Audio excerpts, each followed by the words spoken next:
C'est la première visite de M. Didat en Scandinavie. M. Didat est un savant musulman autodidacte, spécialiste de la Bible chrétienne.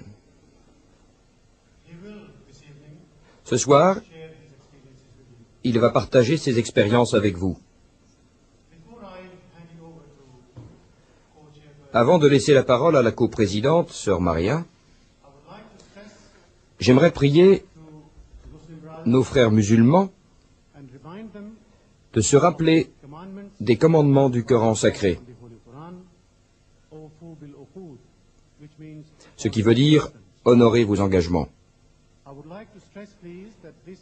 J'aimerais vous rappeler que ceci est un lieu de prière. Nous sommes dans une des maisons de Dieu et nous devons donc respecter les lieux. Nous devons contrôler nos émotions et nos sentiments. Nous ne devons pas nous laisser emporter par les émotions. Je compte sur votre contribution pour rendre cet événement aussi réussi que possible. Merci.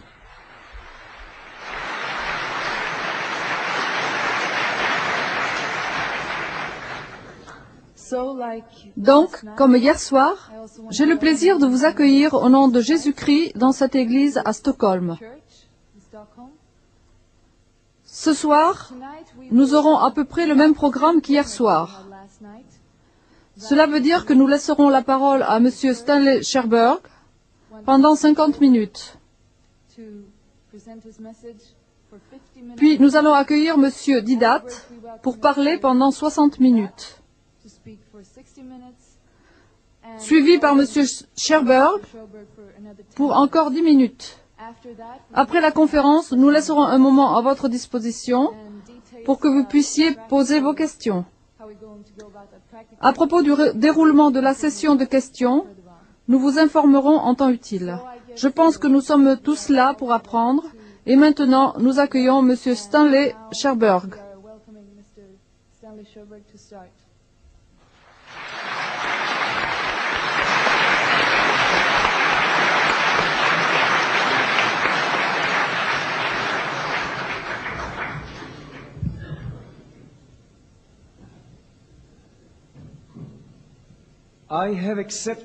J'ai accepté ce défi car on m'a demandé de venir pour répondre à la question « Jésus est-il Dieu ?» Je n'en ai pas pris l'initiative et la question maintenant est « Pourquoi ai-je accepté l'invitation ?»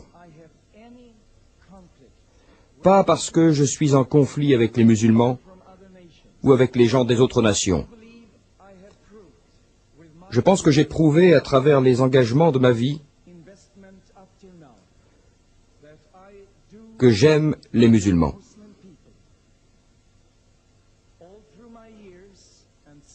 Tout au long des années, et particulièrement l'année dernière, lors du tremblement de terre en Iran, nous avons beaucoup travaillé dans notre Église pour envoyer des cargos de médicaments et des médecins pour le peuple iranien. Quand nous avons été informés par des musulmans que les gens mouraient de faim en Éthiopie et en Érythrée, nous avons envoyé à manger en grande quantité, nous avons collecté de l'argent pour les aider, et nous nous sommes dit, peu importe qu'ils soient des musulmans ou des chrétiens, ils sont tout simplement nos frères et sœurs dans l'humanité, et s'ils ont besoin d'aide, nous les aiderons.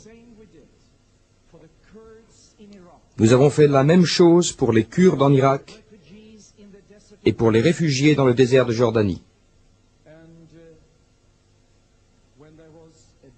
Et lors du grand typhon qui provoqua 50 000 morts au Bangladesh, je me suis rendu à Dhaka et à Chattagoon avec un imam musulman et un officier de police de Chattagoon. Nous nous sommes donné la main en risquant nos vies,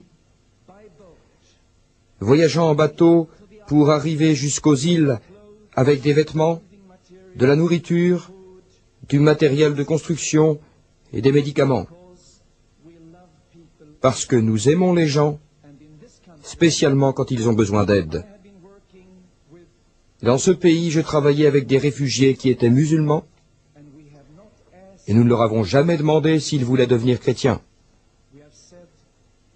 Nous leur avons dit, vous êtes réfugiés, si vous avez besoin d'un abri, nous avons des maisons, nous avons de l'argent.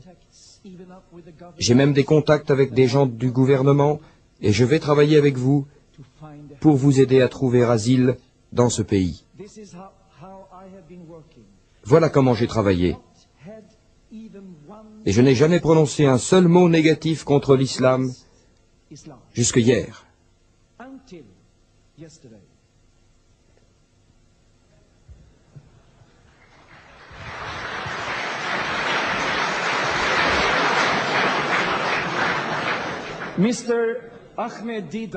Monsieur Ahmed Didat m'a lancé un défi.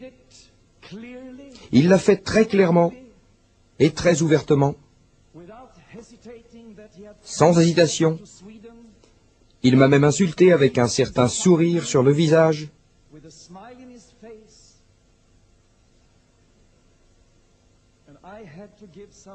Et je devais donner quelques réponses. Et certains d'entre vous étaient très en colère. Certains m'ont même conseillé de ne pas venir participer à ce débat ce soir. Pourquoi? Parce qu'hier soir, vous vouliez me tuer. Savez-vous que la police est en train d'investiguer pour savoir de quel type de poison il s'agissait? Même le plancher de la salle de conférence a été endommagé. On m'aurait brûlé vivant.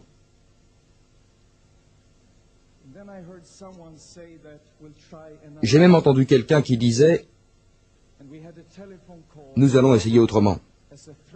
Et nous avons eu un appel téléphonique anonyme nous menaçant de représailles sur ma famille si je venais ici ce soir. Et maintenant, je vous pose la question, frères musulmans. Quel bénéfice allez-vous tirer d'être violent dans une discussion à propos de Dieu et de la création?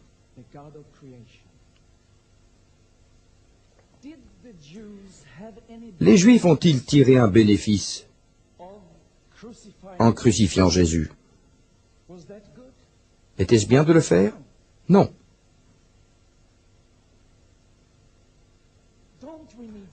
N'avons-nous pas besoin de paix dans ce monde?